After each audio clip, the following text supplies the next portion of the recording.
I really, really, really, really cannot stress this enough. So hear me when I say teach your daughters self-defense. Teach them some form of martial arts, enroll them in whatever martial arts program you care about, taekwondo, karate, kung fu, tai chi, whatever the case may be. Just ensure that self-defense is kind of like the main goal of this program. Because the story I'm about to tell you guys, God, you're gonna want to sit tight for this story. So, as some of you may know, I used to fight taekwondo competitively when I was in uni. And initially, I joined because a friend of mine was in the taekwondo club. And I was just like, oh, this could be fun, self defense, blah, blah, blah. I watched a lot of Jackie Chan and Jet Li and all the martial arts movies growing up. So, I really already kind of like loved the whole art. And so I was like, okay, sure. I joined, and then eventually I started competing for the school. And so one thing I realized after I had started like fighting taekwondo for a while was my heightened sense for danger or odd situations, just being wanting to be alert. Like even if I had earpieces in my ear or I was distracted, there was just always something that kept my reflex on point. And I would completely attribute that to taekwondo. And so one day I was going somewhere. I don't remember exactly where I was going. I think it was a time when I was kind of doing this makeup school thing. That's a story for another video, so don't ask me. But I was on my way there, and there's this roundabout in the city I lived in.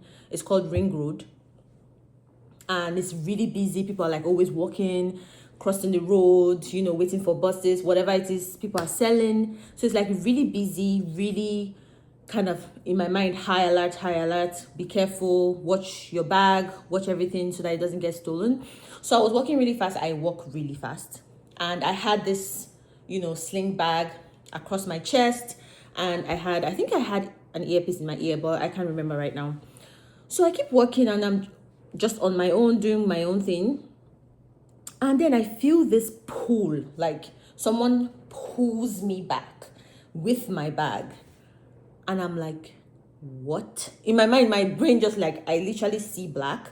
And I'm like, whoever this person is, they're going to go down today. And I'm just like, it's crazy because now that I think back at it, I'm like, I'm not really like that anymore. And it's kind of sad, but I digress. So I feel this tug on my bag, and the first thing I'm thinking is someone is trying to steal my stuff, right? And so I turn around and I see this old man. He looks maybe about my height or even shorter, and he's like, you not see me? Didn't you see me? Like you hit me with your bag and you just kept walking. And I'm just like, okay, so let's say I did hit you with my bag. So the next step is for you to pull me back. First of all, it's obvious that I did not do it intentionally. But even if I did do it intentionally, you could have, tapped me. You could have been like, hey, excuse me, you hit me, or whatever the case may be. Some sort of civilized conversation should have ensued outside of pulling my bag, right?